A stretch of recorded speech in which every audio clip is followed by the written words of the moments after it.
Ahí está. Ahora vamos a grabar. Ok, entonces vamos a comenzar a ver la teoría de los sistemas, ¿sí? Perdón, ahí me di cuenta recién.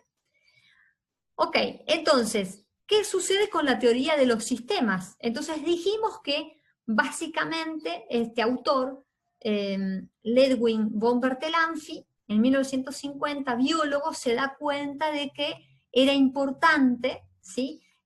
Así como en el cuerpo humano están cada una de las partes y que están relacionadas entre sí, dice, bueno, pero ¿qué pasa en las organizaciones, ¿no? A todo esto, la teoría de los sistemas, ¿sí? Dice acá, adopta una visión holística. ¿Cuál era la problemática que se venía desarrollando en ese momento? Que esto es importante que tenerlo en cuenta. Que la teoría de los sistemas tenía que hacer frente a varias situaciones. Por un lado, tenía que hacer frente a un enfoque reduccionista. ¿En qué consistía este enfoque reduccionista? El enfoque reduccionista consiste en que cuando se estudia, qué sé yo, un fenómeno, por ejemplo, decir, bueno, che, bajan las ventas, ¿sí? Se mira ese comportamiento solo con los elementos de análisis. Entonces, von Bertalanffy dice, bueno, pero eso es una visión reducida. Yo digo, bueno, me bajan las ventas porque hay inflación, por ejemplo. Está bien, eso es real, y eso es un hecho constatable, pero hay otros motivos que hacen que también bajen las ventas, ¿sí? Puede ser que, además de la inflación, la gente está, ustedes saben que el sistema en la economía, no lo digo yo, lo dicen grandes autores, como por ejemplo Samani, él va a decir que la economía se mueve en función de la confianza. Entonces, si la gente está deprimida, no consume, o sea, hay una menor propensión al consumo, por ejemplo. La teoría de los sistemas en 1950 tuvo que hacer frente de alguna manera a uno de estos enfoques que era el enfoque reduccionista. O sea, cuando se estudia un fenómeno complejo a través del análisis de sus elementos, ¿sí? Pero los encasillo, ¿no? En ese conjunto de elementos y nada más. Otro de los desafíos que tuvo que enfrentar la teoría de los sistemas es la visión mecanicista que vimos hace un rato. O sea, la visión mecanicista siguió estando, por más que después fueron las teorías conductuales, las teorías de las relaciones humanas, las teorías, bueno, además de las distintas teorías, se seguía la teoría mecanicista. La teoría mecanicista te dice cómo hacer efectivo un trabajo, o sea, un método de trabajo para distintas tareas. Y entonces la visión sistémica, fíjense que plantea otra cosa. La visión sistémica va a plantear que la resolución de los problemas debe hacerse desde una visión holística, o sea, desde una visión integral. ¿Estamos hasta acá? Bien, entonces, ¿cuáles son los conceptos relevantes dentro de la teoría de los sistemas? Que la organización es un sistema abierto. ¿Por qué es un sistema abierto? Ya lo vimos cuando vimos el tema del sistema. ¿Por qué dijimos que era un sistema abierto? ¿Cómo nos dábamos cuenta que es un sistema abierto? Bueno, es un sistema abierto cuando los elementos, ¿sí?, están en relación. Y va a decir algo muy importante von Bertalanffy, ¿sí? Él va a decir que justamente un sistema es el conjunto de unidades en las cuales existen relaciones. Y esas relaciones son dinámicas. ¿Sí? ¿Y cómo nos damos cuenta que es dinámica? Porque hay una entrada, porque hay un proceso, porque hay una salida, porque hay una retroalimentación. Cuando eso no se da, decíamos que era un sistema cerrado. ¿Sí? Pero dice acá, la administración debe interactuar con el medio ambiente para recopilar elementos de entradas y transformarlos en elementos de salida. Porque todas las teorías, desde Taylor hasta ahora la que estamos viendo, en el fondo, ¿cuál es el problema o cuál es la base de la teoría? Es cómo se toman las decisiones. Entonces, yo puedo tomar una decisión mecanicista, puedo tomar una decisión de Elton Mayo, por decirlo de alguna forma, donde veo la importancia de los grupos, veo la importancia de la motivación, ¿sí?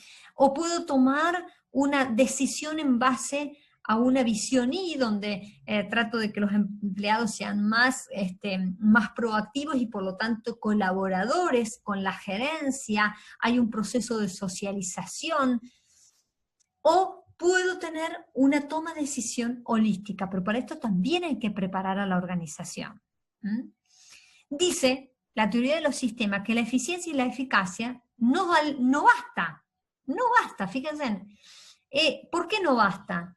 Y porque para poder tener una visión holística, no solo me hace falta mecanizar los trabajos y los procesos, no solo entregar en tiempo y en forma, también tengo que ver cómo es dentro, o sea, el ambiente interno, o sea, diría De Suani, la cultura interna de la organización. O sea, por eso la teoría de los sistemas tiene esta visión holística. ¿Estamos hasta acá? ¿Sí?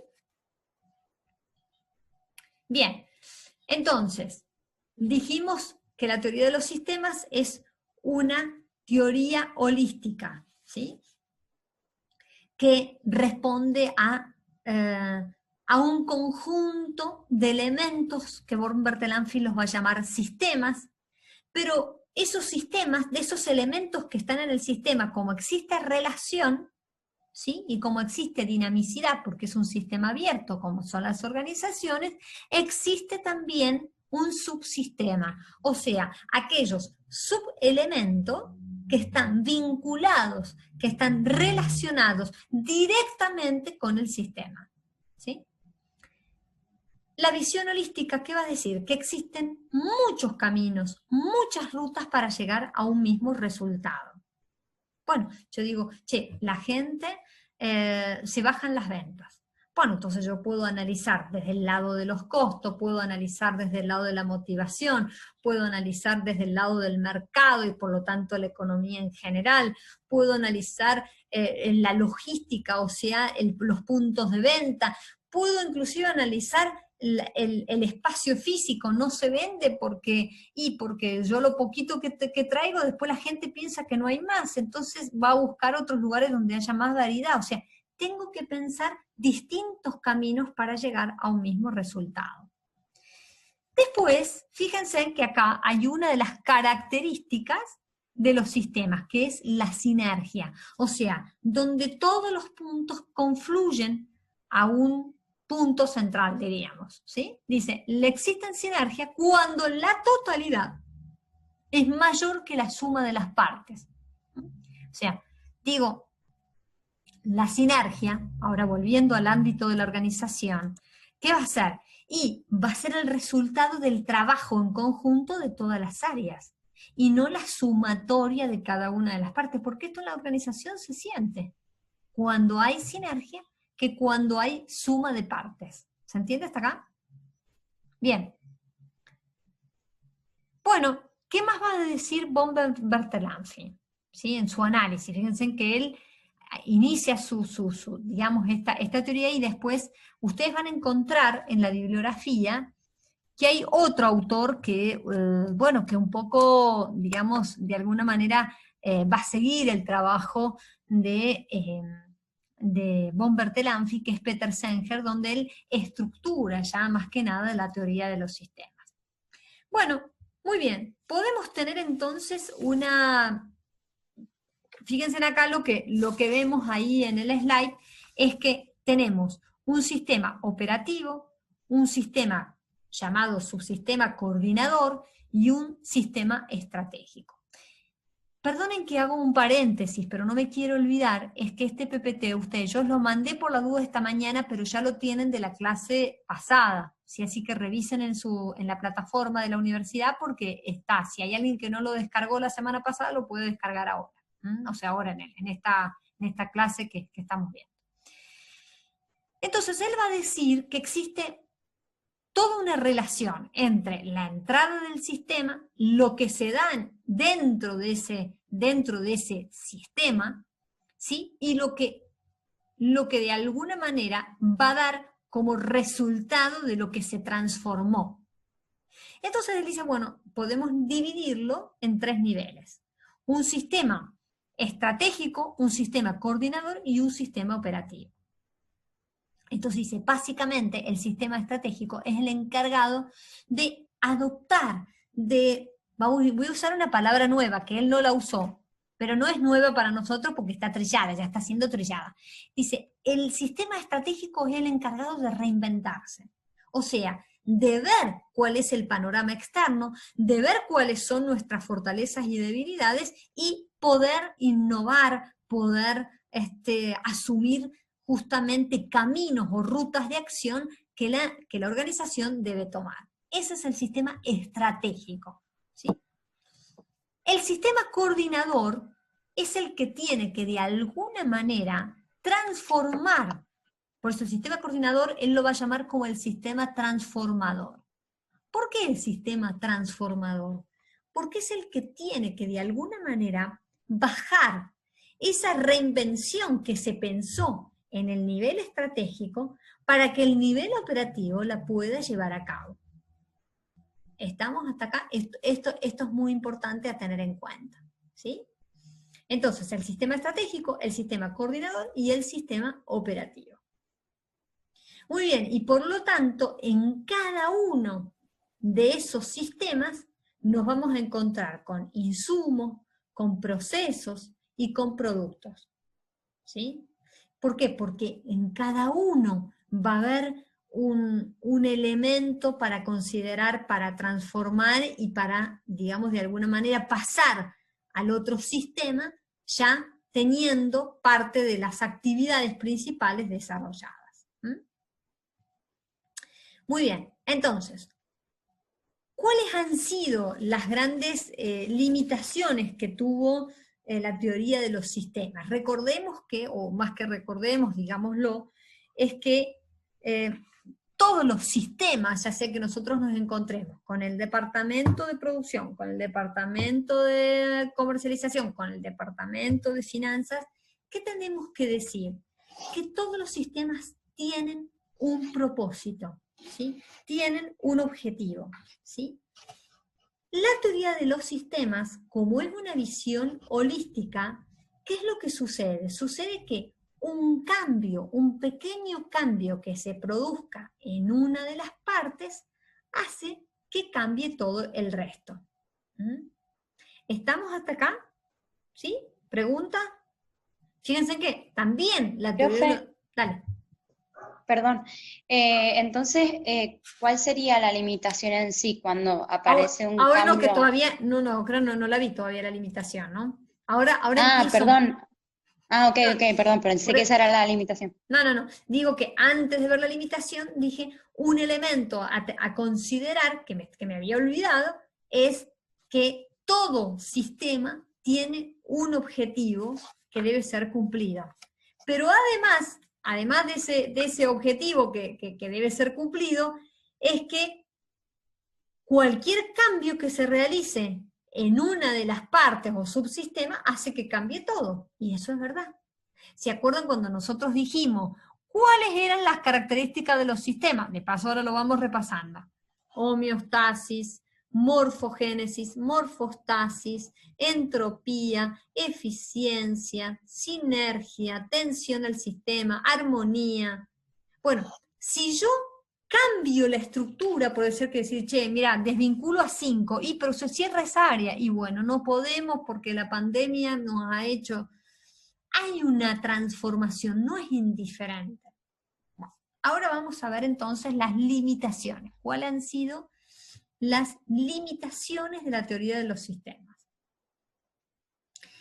Una de estas limitaciones es que no proporciona una orientación, como dice ahí, específica acerca de las funciones y deberes de los gerentes. ¿Sí? ¿Por qué? Porque ustedes, si yo dijera, bueno, realice un cuadro distintivo, se me está ocurriendo una pregunta para el global o para el segundo parcial, por ejemplo. ¿Sí?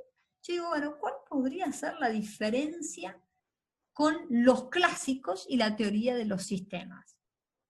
A ver, yo les pregunto, ¿cuál fue el clásico por excelencia en la teoría, en las teorías de la administración? A ver. Taylor. A ver, Taylor y ¿quién, Fadol. O quién da más? más atrás. A ver, ¿quién da Fayol. más? A ver, acá dicen que Taylor, Fayol, ¿qué más? A ver, ¿el resto de los chicos?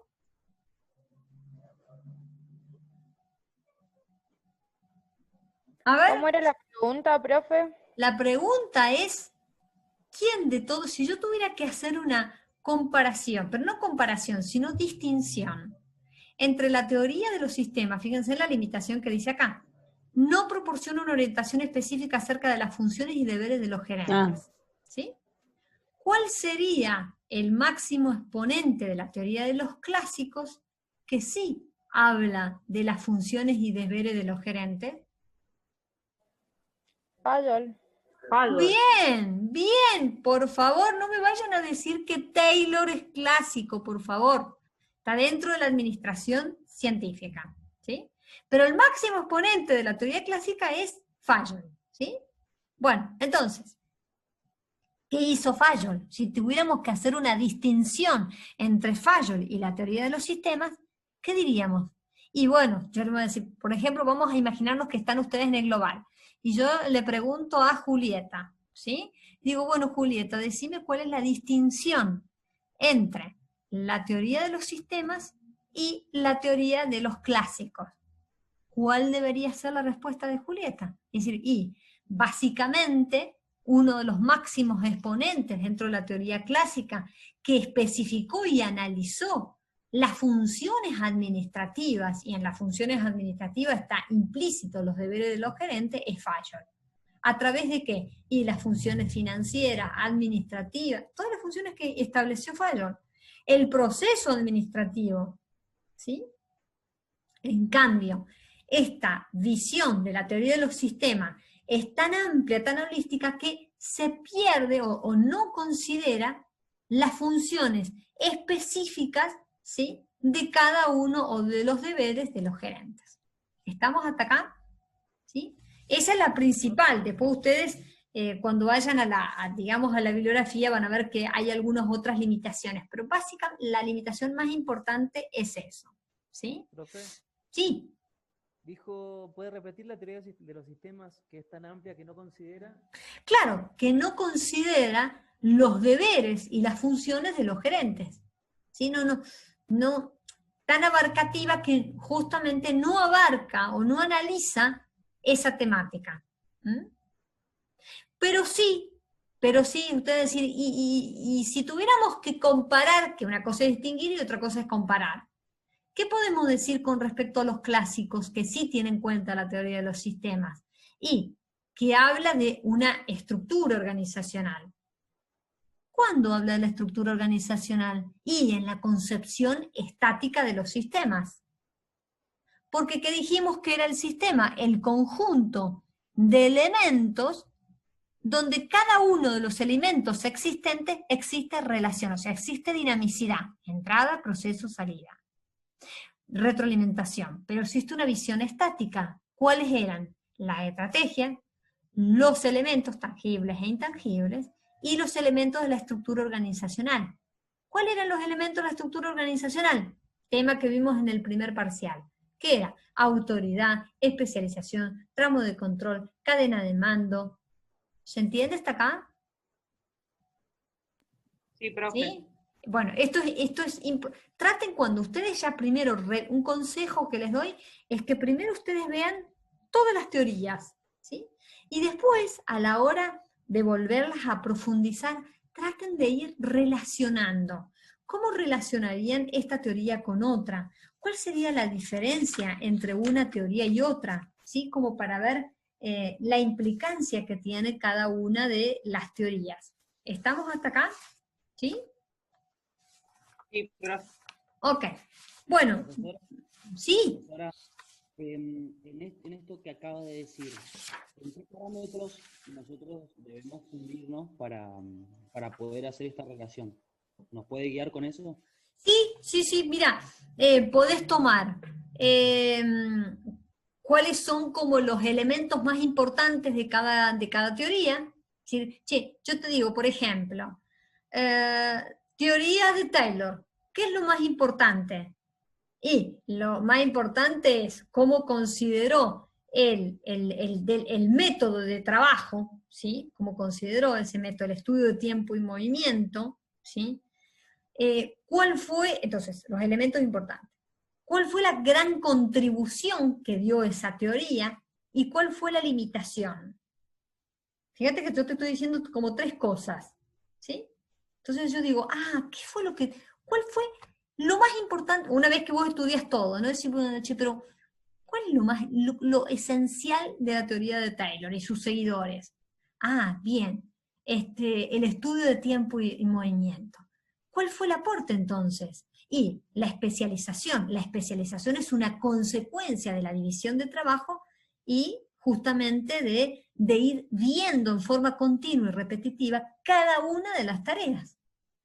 ¿Qué otro aporte dieron? La estandarización. Fíjate vos si no ha sido un tema muy importante. A través de Frank y Lillian Gilbert, ¿cómo se llama? El estudio más minucioso del trabajo, como a través de los 17 micromovimientos. O sea, fíjate, ¿y cuál fue la limitación de estas teorías de la administración científica? Y que no consideran a la persona. ¿Por qué? Y porque vos tenés que lograr el máximo rendimiento. Fíjate lo que dice Lillian. Lillian habla del descanso, pero el descanso en función de que no porque vos sos persona y no sos una máquina. Hay que entenderla en su contexto, por eso no podemos juzgarla al hoy, con todo lo que nosotros hoy conocemos, sabemos. Tenemos que entender ese contexto histórico, político y social. Pero ella decía, el descanso como posibilidad, ¿para qué? Y para que la persona mejore el rendimiento, por eso ella hablaba de la curva del descanso, ¿sí? Y del trabajo, de la fatiga, no del tarea. Entonces, pues decir, bueno, profe, entonces, ¿qué tengo que tener en cuenta para poder mirar una teoría? Esto. ¿Cuál ha sido los elementos como contundentes de análisis de la teoría? ¿Cuál ha sido la contribución a la ciencia de la administración? Porque cuando nosotros definimos lo que es una ciencia, decimos que es el corpus de conocimiento. Bueno, ¿y qué aportó la ciencia? Bueno, aportó A, B, C, D, F, G. Muy bien. ¿Pero tuvo limitación? Sí, tuvo la limitación. ¿Cuál es la limitación? Y por ejemplo la teoría de los sistemas es que no proporciona una orientación específica hacia los gerentes y hacia las funciones y deberes de los gerentes. ¿Se entiende cómo podés ir haciendo? ¿Sí? Sí, entonces. ¿Está grabando? Sí, ahora sí, gracias por decirme. Bueno, entonces, muchas gracias por avisarme. Entonces, ¿cómo tenemos que tener en cuenta, o qué es lo que tendríamos que tener en cuenta para poder relacionar una teoría con otra? Bueno, no se olviden cuáles son los elementos significativos de esa teoría, ¿sí? Cuáles son las contribuciones que dio esa teoría y cuáles han sido las limitaciones. ¿Estamos hasta acá? ¿Pude responder a la pregunta? ¿Sí? Sí, profesora, muchas gracias. No, pero está buenísimo que me pregunten, porque a veces uno da como por sentadas ciertas cosas y por ahí va a decir, che, pero si yo tengo que relacionar, ¿de dónde me baso? ¿De dónde me agarro para poder relacionar? Claro, porque lo que quería hacer yo es un cuadro comparativo de todos los autores, luego de analizarlos, por supuesto, y quería tener más o menos qué parámetros podía empezar a tener en cuenta como para armar ese cuadro. Pero bueno, genial eso. Gracias. Sí, no, por favor. Bueno, muy bien, entonces vamos a seguir con la teoría. Ya entonces, ya vimos lo que era la teoría de los sistemas, ¿sí? Y nos queda ver entonces una última teoría, que es la teoría de las contingencias. ¿Estamos hasta acá? Bueno, ustedes saben que las teorías de la contingencia, ¿sí? También tiene como su peculiaridad, que también se ha dado en un contexto entre 1958, 1960. Van a ver que ustedes cuando vayan a la bibliografía, no se asusten porque van a encontrar que algunos autores hablan también de 1950, otros 1958, 1960, o sea, prácticamente en esa franja de, digamos, de años. ¿Mm? ¿Qué tenemos que decir de la contingencia? Primero que acá la teoría de la contingencia es como que, a ver, ¿cómo les digo? Es como que pone en discusión todo lo que se vio anteriormente. Dice que no existe nada absoluto, ¿sí? Y por lo tanto, que existen muchas formas de resolver un problema administrativo. Bien, ¿por qué pasa esto? A ver, si yo digo, ¿cuál es el significado de la contingencia? Díganme ustedes una palabra que es para ustedes contingencia. No, no es una palabra, profe, pero para mí es como un plan B para continuar con una operatoria determinada. Exacto, pero más que nada la contingencia tiene que ver con algo incierto o eventual. Entonces, frente a eso, yo tengo que actuar de una determinada manera. Frente a algo incierto, tengo que tomar un camino. ¿Sí? Bueno, muy bien. ¿Qué es lo que sucede con la teoría de la contingencia? Vamos a ir acá entonces, a empezar. ¿Cuáles son, digamos, o por qué será? Como en todas las teorías siempre tenemos que analizar, por eso no se olviden, como un elemento también a prestar atención, es el contexto, ¿sí? El contexto histórico, político, social, ¿sí? Entonces, ¿cuáles son las características de esta teoría de la contingencia? Es que cada vez más, digamos, la tecnología empieza a ir digamos, a tomar su puesto, empieza ya a tomar carrera, y acá se empieza a desarrollar lo que después y hasta la actualidad ustedes mismos han hecho muchos trabajos con esta estrategia, que es a través de la matriz FODA, ¿sí? A través de la matriz FODA, que es una herramienta de análisis, me permite ver cuáles son las fortalezas y las debilidades y cuál es, digamos, el comportamiento del mercado a partir de las amenazas y a partir de las oportunidades.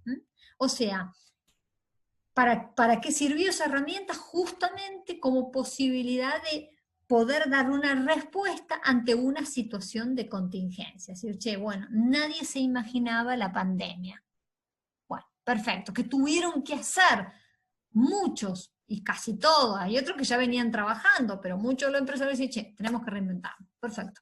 O solo tenemos canales offline. Bueno, muy bien, tenemos que ahora empezar a trabajar con los canales online. O sea, empezar pero no era de la noche a la mañana, estos tuvieron que planificarlo, por eso empezaron a decir, che, pero yo tengo una cuenta de Instagram, de Facebook, no, mira, ni sé prender la computadora. Bueno, entonces ya estamos ahí complicados. Es importante saber, para poder reinventarse, uno tiene que saber qué es lo que sabe hacer, cuáles son aquellas fortalezas que tengo que tratar de mantener y aquellas debilidades que tengo que tratar de transformarlas, ¿sí?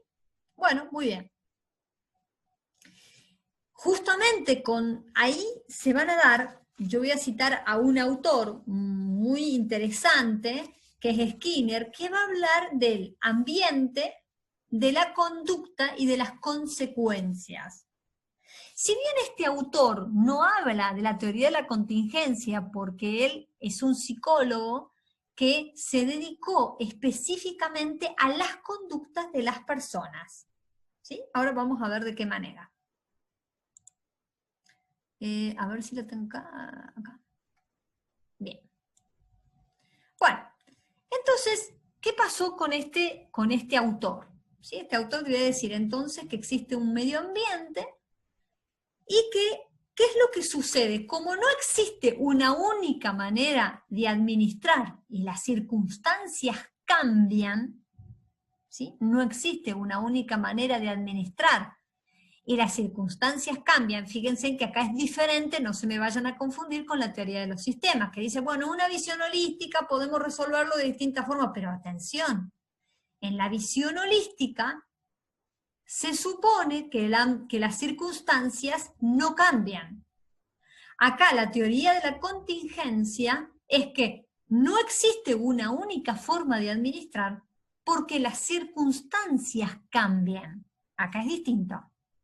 Bueno, hasta acá me van siguiendo, porque no me quisiera que se me confundan con la teoría de Skinner, pero sí él va a hablar de la contingencia para poder entender esta teoría, ¿sí? Entonces, ¿qué es lo que sucede? ¿Qué es lo que él va a decir con respecto a esta teoría? Skinner, que habla en realidad del condicionamiento operante, él va a hacer una pequeña prueba, ¿sí? Él tiene un perrito, porque todo esto él empieza a estudiar las conductas humanas, ¿sí? Entonces dice, bueno, muy bien, voy a trabajar con un perro.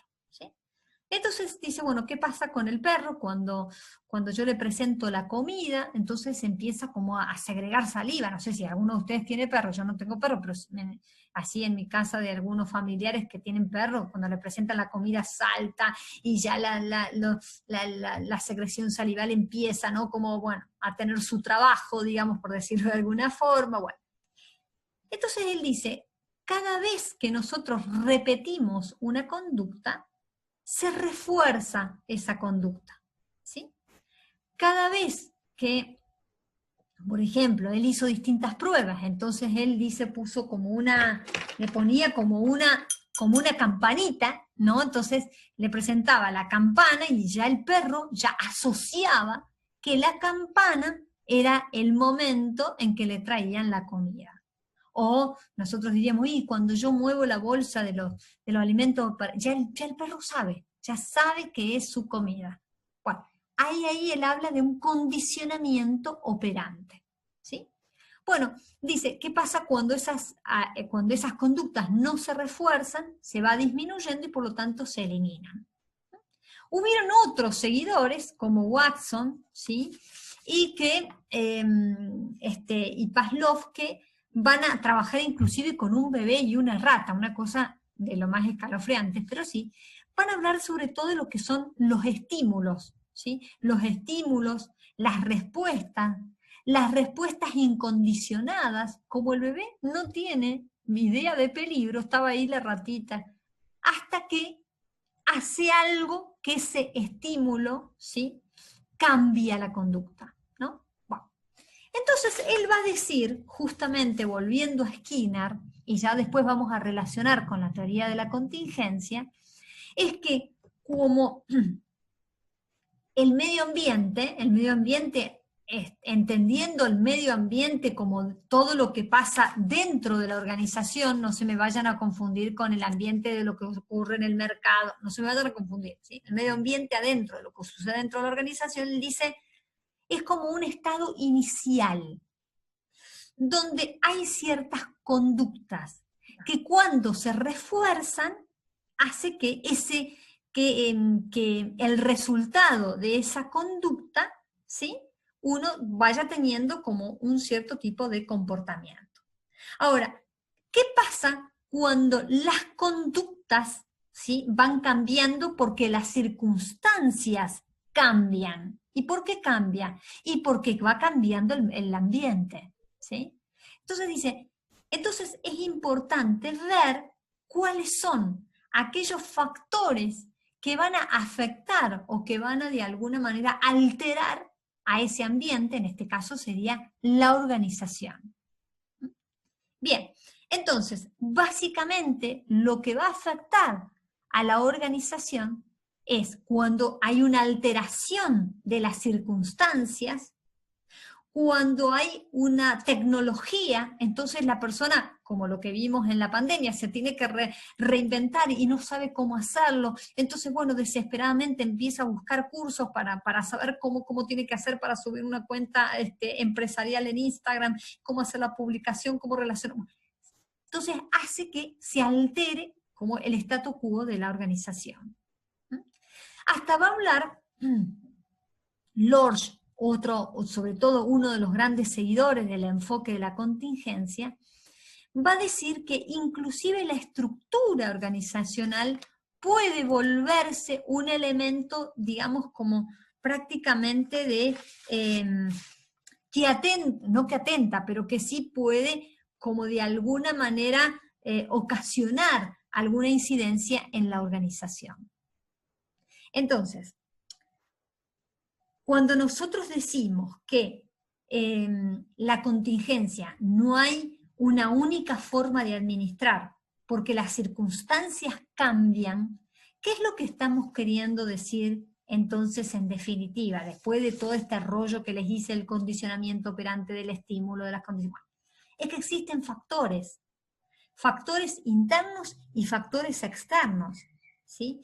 Y que como la organización, ¿sí?, va a tener como la fuerza para poder de alguna manera responder a esos factores internos y factores externos.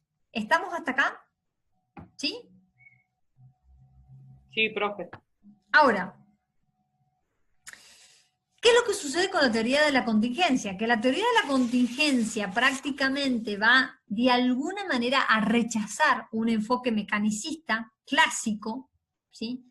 También va a rechazar como el tema de los grupos informales a través de Elton Mayo, ¿sí? Va a rechazar inclusive la visión holística, ¿sí? Entonces, quiere decir que pone en juego o pone en tela de juicio todas las otras teorías anteriores, porque dice que como las circunstancias cambian, no hay una única forma de poder resolver un tema administrativo.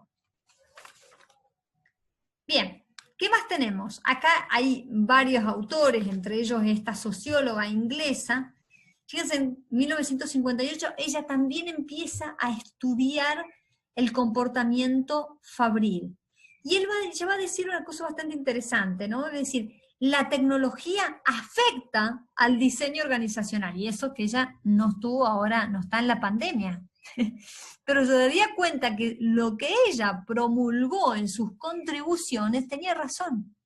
Porque a veces la tecnología hace que te supere tu capacidad de poder adaptarte, porque si no tenés recursos, no tenés, bueno, vos puede haber mucho, bueno, si bien ahora hay muchas cosas gratuitas, pero hasta un cierto punto, ¿sí? Entonces, dice, la tecnología utilizada para organización afecta profundamente al diseño organizacional, si no está transformada, hoy diríamos, si no está reinventada, ¿sí? Dice, existe una fuerte correlación entre la estructura organizacional y la previsibilidad de las técnicas de producción, y esto es evidente. ¿Dónde fue evidente? Y si no hay un estrecho vínculo, es un caos, ¿sí? Ya vamos a ver, así como han sido las contribuciones, las limitaciones de esta teoría, ¿sí? Bueno, dice, ¿cuál es digamos, las otras conclusiones en las que llegó esta autora? Por ejemplo, el predominio de las funciones de la empresa. Recordemos cuáles eran las funciones, que las funciones, si uno quiere hacer la relación rápidamente a nuestra cabeza, ¿quién es el autor que plantea las funciones de la administración? Fayol. ¿Cuáles son las funciones? Funciones de administración, función financiera, función del área de las personas, ni siquiera estaba el área de recursos humanos, pero así dicho de esa manera. La importancia de, nuevamente, la tecnología aplicada en cada una de esas áreas. Bien, entonces, ¿cuáles han sido las contribuciones del enfoque de la contingencia? Que hay más de una forma de alcanzar una meta, o sea, hay más de una forma de resolver un problema administrativo. ¿Por qué? Porque las circunstancias cambian. Dice, los gerentes pueden adoptar la organización a la situación. Fíjense, es totalmente opuesto a lo que veníamos diciendo antes. totalmente opuesto a la visión. Si yo le dijera, chicos, ¿cuál es la diferencia entre la teoría de la contingencia? Se me acaba de ocurrir una pregunta. Teoría de la contingencia y la teoría de la administración científica. Y esto es como la A y la Z. Porque mientras las teorías de la administración científica pautaron todos los procesos, las tareas en forma mecanizadas, acá vos adoptás tu organización, o sea, la reinventás a la organización de acuerdo a la situación, no al revés, ¿sí? Dice, identificar, lo que sí dice, identificar las contingencias más importantes. Es decir, si yo tuviera que trabajar ahora con una teoría de la contingencia, hoy diríamos, bueno, pero ¿cuál es la situación contingente que no pensaba? La pandemia. Bueno, muy bien, ¿cómo enfrento esta pandemia? Si yo solamente tenía distribución física, tengo que responder a este cambio, tengo que readaptar la empresa. La gente lo único que sabe es vender por teléfono. Bueno, ya no más. Tengo que aprender, puede ser que las capacite, puede ser que tome cualquier opción, pero tengo que tratar de readaptarme si quiero seguir estando en el negocio, por ejemplo. ¿Sí? O dejar mínimo una venta física de modo tal de que esta no va a la pandemia, no va a ser eterna, esperemos que no. Entonces, bueno, hay una readaptación, pero es vital establecer la prioridad entre la contingencia más importante de la menos importante. ¿Estamos hasta acá? ¿Sí? Entonces, no se olviden de esto que les decía recién, cuando nosotros tenemos que ver, o cuando vayan ustedes a ver la bibliografía, los elementos. ¿Cuáles son? El estado del medio ambiente, o sea, cómo se encuentra el ambiente, cómo se encuentra el comportamiento, ¿sí? Y cuál es la consecuencia de ese comportamiento. Por eso hablamos de las teorías de Skinner, las teorías de Pavlov, ¿sí? Sobre el condicionamiento operante. Después, ¿qué es importante tener en cuenta? La tecnología, el tamaño, el ambiente. Dentro de la tecnología, ¿qué es lo que voy a tener que tener en cuenta? El grado de interdependencia que existen entre las áreas y las funciones, la creatividad, porque fíjense, para poder resolver frente a un hecho que no esperábamos, bueno, ¿cómo me reinvento?